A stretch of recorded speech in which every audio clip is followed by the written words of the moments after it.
What is karma if not the spirit of offering one's work as service to society? Seva paramo dharma is the ethos that has sustained India through centuries of changes and challenges.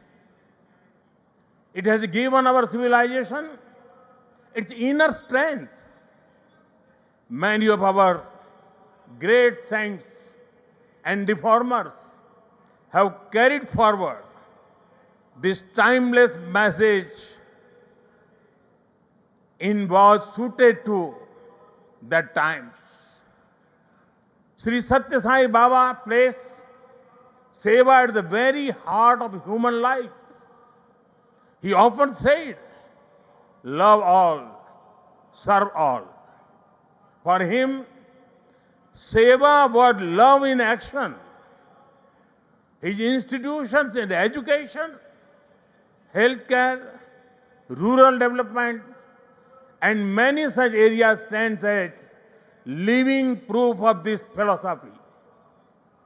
They show spirituality and service are not separate but different expressions of the same truth.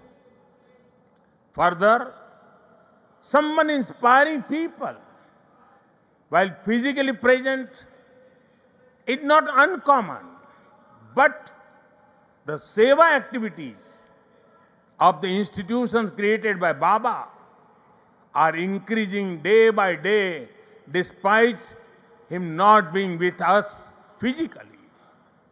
This shows that the impact of truly great souls does not decrease with time, it actually grows. साथियों, श्री सत्य साई बाबा का संदेश केवल पुस्तकों और प्रवचनों और आश्रमों की सीमाओं में नहीं रहा है। उनकी शिक्षा का प्रभाव लोगों के बीच दिखता है। आज भारत के शहरों से लेकर छोटे गांवों तक, स्कूलों से लेकर आदिवासी बस्तियों तक संस्कृति, शिक्षा और चिकित्सा सेवा का एक अद्भुत प्रवाह दिखाई देता है। बाबा के करोड़ों अनुयायी बिना किसी स्वार्थ के इस काम में लगे हैं।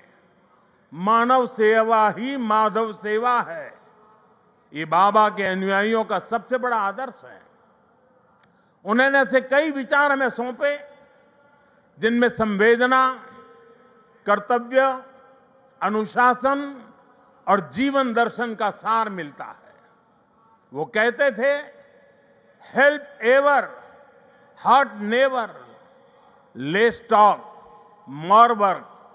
हम सभी के मन में आज भी श्री सत्य साई बाबा के ऐसे जीवन सूत्र गूंजते रहते हैं। साथियों, साई बाबा ने अध्यात्म का उपयोग समाज और जन कल्याण के लिए किया। उन्होंने इसे निष्काम सेवा, चरित्र निर्माण और मूल्य आधारित शिक्षा से जोड़ा। उन्होंने किसी मत या सिद्धांत पर अपनी शक्ति नहीं लगाई। उन्होंने गरीबों की सहायता की और उनके दुखों को दूर करने के लिए कार्य किया।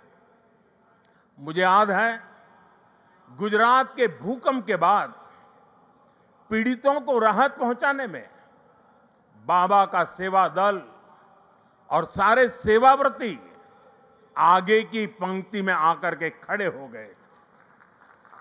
उनके अनुयायी पूरी निष्ठा से कई दिनों तक सेवा में जुटे रहे।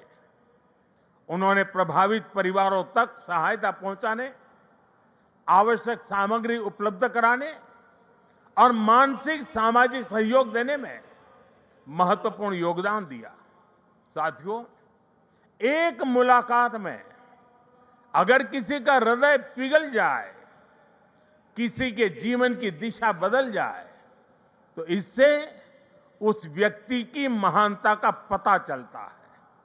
आज यहां इस कार्यक्रम में भी हमारे बीच ऐसे कई लोग हैं जिन पर सत्य साई बाबा के संदेशों का गहरा असर हुआ और उनका पूरा जीवन बदल गया। साथियों, मुझे संतोष है कि श्री सत्य साई बाबा की प्रेरणा से साई सेंट्रल ट्रस्ट और उससे जुड़े संगठन सेवा को ऑर्गेनाइज, इंस्टीट्यूशनल और लॉन्ग टर्म व्यवस्था के रूप में आगे बढ़ा रहे हैं। आज एक व्यवहारिक मॉडल के रूप में हमारे सामने है। आप सभी पानी, housing, health care, nutrition, disaster support और क्लीन एनर्जी जैसे क्षेत्रों में अद्भुत कार्य कर रहे हैं। मैं कुछ सेवा कार्यों का विशेष तौर पर जिक्र करना चाहूंगा। जैसे रायलसीमा में पीने के पानी की गंभीर समस्या थी, तब ट्रस्ट ने 3000 किलोमीटर से ज्यादा लंबी पाइपलाइन बिछाई। ओडिशा में बाढ़ प्रभावित परिवारों के लिए 1000 मकान बनाए। जो गरीब परिवार पहली बार श्री सत्य साई अस्पतालों में आता है, वो देखकर दंग रह जाता है कि अस्पताल में बिलिंग का कोई काउंटर ही नहीं है।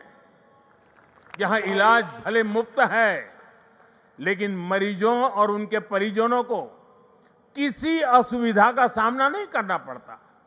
साथियों, आज ही यहां 20,000 से ज्यादा बेटियों के नाम पर सुकन्या समृद्धि योजना के खाते खोले गए हैं। इससे उन बेटियों की शिक्षा और सुरक्षित भविष्य सुनिश्चित हुआ है। साथियों, भारत सरकार ने 10 साल पहले बेटियों की शिक्षा को ध्यान में रखते हुए उनके उज्जवल भविष्य के लिए ये सुकन्या समृद्धि योजना शुरू की थी। ये देश की उन योजनाओं में से एक है जिसमें 8.2% का सबसे ज्यादा इंटरेस्ट रेट हमारी बेटियों को मिलता है। अब तक देश की 4 करोड़ से ज्यादा बेटियों के खाते सुकन्या समृद्धि योजना के तहत खोले जा चुके हैं।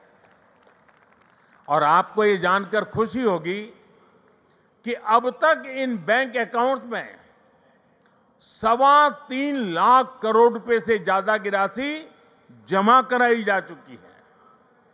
ये प्रयास बहुत अच्छा है कि श्री सत्य साई परिवार ने यहां 20,000 सुकन्या समृद्धि खाते खुलवाने का नेक काम किया है।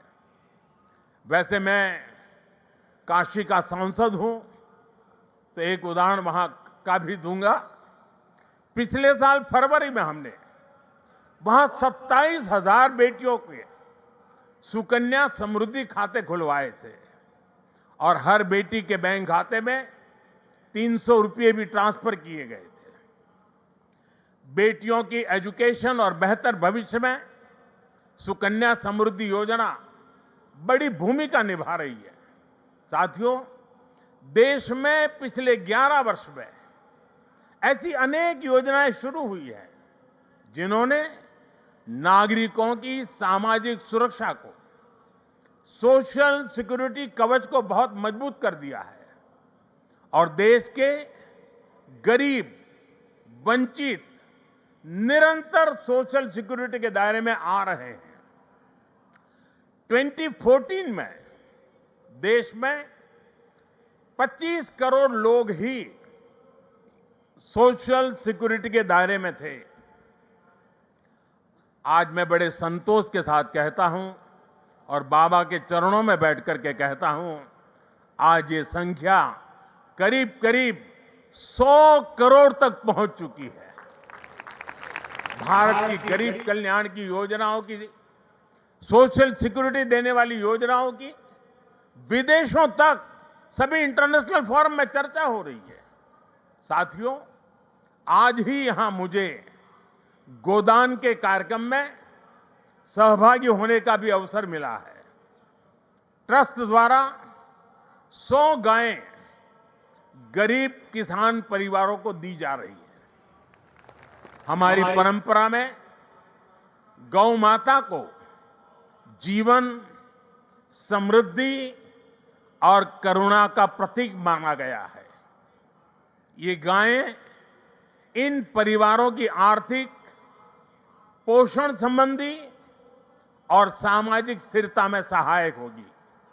साथियों, गौमाता के संरक्षण से समृद्धि का संदेश देश विदेश के कोने कोने में दिखता है। कुछ वर्ष पहले राष्ट्रीय गोकुल मिशन के तहत वाराणसी में 480 से ज्यादा गीर गायें वितरित की थी और मेरा एक नियम था कि जो पहली बछड़ी होती थी वो मैं वापस लेता था और दूसरे परिवार को देता था। आज वाराणसी में गीर गायों और बछड़ों की संख्या लगभग 1700 हो गई है और वहां हमने जो एक परंपरा शुरू की है, जो गाय वहां वितरित की गई है, उनसे पैदा हुआ मादा बछिया को दूसरे इलाके के किसानों को मुफ्त दिया जाता है। इसलिए इन गायों की संख्या भी बढ़ रही है। मुझे याद है 60-8 साल पहले अफ्रीका में रवांडा की यात्रा के दौरान मैं एक गांव में वहां गया था और वहां भारत की 200 गीर गायें भेंट की थी और ये दान देने वाली परंपरा वहां भी है। वहां गिरिंका नाम की प्रथा है जिसका अर्थ है मे यू हैव अ काऊ। इसमें गाय से पैदा होने वाली पहली मादा बछिया को पड़ोसी परिवार को दान देता होता है। इस प्रथा से वहां न्यूट्रिशन, मिल्क प्रोडक्शन, इनकम और सोशल यूनिटी बढ़ी है। साथियों, ब्राजील ने भी भारत की गीर और कांकरे नस्लों को अपनाकर उन्हें आधुनिक तकनीक और वैज्ञानिक प्रबंधन के साथ आगे बढ़ाया है और आज वे बेहतर डेयरी परफॉर्मर्स का स्रोत बन गई है। ये सभी उदाहरण बताते हैं कि जब परंपरा, करुणा और वैज्ञानिक सोच एक साथ चलती है तो गाय आस्था के साथ ही सशक्तिकरण, पोषण और आर्थिक प्रगति का साधन बन जाती है। और मुझे खुशी है कि आप इस परंपरा को यहां बहुत नेक नियत के साथ आगे बढ़ा रहे हैं। साथियों, आज देश कर्तव्य काल की भावना के साथ विकसित भारत की दिशा में आगे बढ़ रहा है। इस लक्ष्य को पाने के लिए नागरिक भागीदारी आवश्यक है और इसमें सत्य साईं बाबा का ये जन्म शताब्दी वर्ष हमारी बड़ी प्रेरणा है। मेरा आग्रह है कि इस वर्ष हम विशेष तौर पर वोकल फॉर लोकल के मंत्र को मजबूत करने का संकल्प लें। विकसित भारत बनाने के लिए हमें लोकल इकोनॉमी को बढ़ावा देना ही होगा। हमें याद रखना है, जब हम स्थानीय उत्पाद खरीदते हैं तो हमें एक परिवार, एक छोटे उद्यम और स्थानीय सप्लाई चेन को सीधे सशक्त बनाते हैं। इसी से आत्मनिर्भर भारत का रास्ता भी तैयार होता है। साथियों, आप सभी श्री सत्य साईं बाबा की प्रेरणा के साथ राष्ट्र निर्माण में अपना निरंतर योगदान दे रहे हैं। इस पावन भूमि में वाकई एक अद्भुत शक्ति है। यहां आने वाले हर व्यक्ति की वाणी में करुणा, विचारों में शांति और कर्म में सेवा का भाव दिखने लगता है। मुझे विश्वास है, जहां भी अभाव या पीड़ा दिखाई देगी, वहां आप इसी तरह एक आशा, एक प्रकाश बनकर खड़े होंगे। इसी भावना के साथ मैं सत्य साईं परिवार, सभी संस्थानों, सभी सेवा दल के सेवाव्रती और देश दुनिया से जुड़े सभी श्रद्धालुओं को